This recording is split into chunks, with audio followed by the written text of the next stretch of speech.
In this video, I'm going to tell you my top 5 scariest things about getting into diving and how you can fix them. Hi, I'm Natasha Busjeet and I'm a marine biologist. So diving has taken me all around the world and I've seen some amazing wildlife spectacles. So you're probably worried about cost of kit, cold water, even getting your sea legs, but these are all things that I experienced when I first started diving. Fear number 1 is location fails. It's crucial to plan well in advance before your trip because things like weather can impact your visibility, which then affects the success of your dive.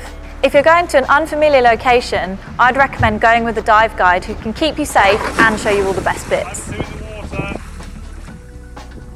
Fear number 2 is lack of practice.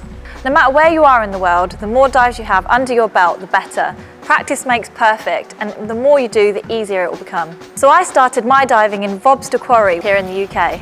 Really cold water, not very good visibility, but that gave me essential skills that I've used for diving all around the world. So I'd recommend doing a beginner's diving course with a reputable dive company, which would give you the skills to explore some great spots around the UK, nice and safely. Fear number 3 is kit cost. All the gear, no idea, or are your funds just running dry? So key things you need when diving are things like a mask, fins, a wetsuit or a dry suit, depending on where you are. So getting all the different types of gear can be quite expensive, but don't be overwhelmed, there are ways around this. For example, I got these fins second-hand from an instructor that I worked with, but just make sure if you are buying second-hand gear online to make sure it's properly serviced. You should also check out things like scuba diving forums online where you can get recommendations and discounted items. So this is an undersuit.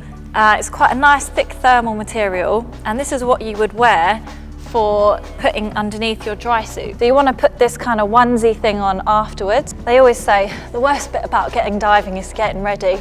It's the most painful part of it all, but once you're in the water, everything's fine. So this is a dry suit.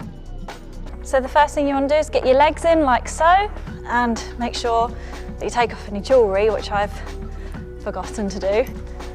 You want to get your arms in first, your next arm in like this. Now this is where the hard bit comes. I'm going to lift it over my head and hope to come out the other side.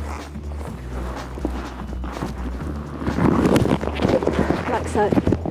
Fear number 4 is getting sea legs. When out at sea, people often feel seasick, but it's nothing to worry about. I myself have felt seasick on a few occasions, but don't worry, I've got 2 great tricks to tell you that help me through it. The first one is to focus on the horizon, which gives your body time to adjust. And the second, is a personal favourite of mine, is to keep a pack of crystallised ginger in your pocket. And fear number 5 is getting the chills bad.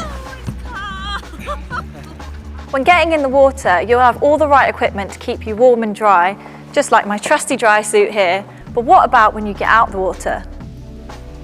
So a few key things I'd recommend to pack for after a dive would be a warm hat, fluffy gloves, a flask full of tea, and a dry robe to get changed in. Trust me, you're going to be so grateful for these things on your way back to land to keep you nice and warm. I hope this video has made you feel more comfortable about getting in the water and giving diving a go. For more tips and tricks and adventure content, don't forget to subscribe and hit that like button.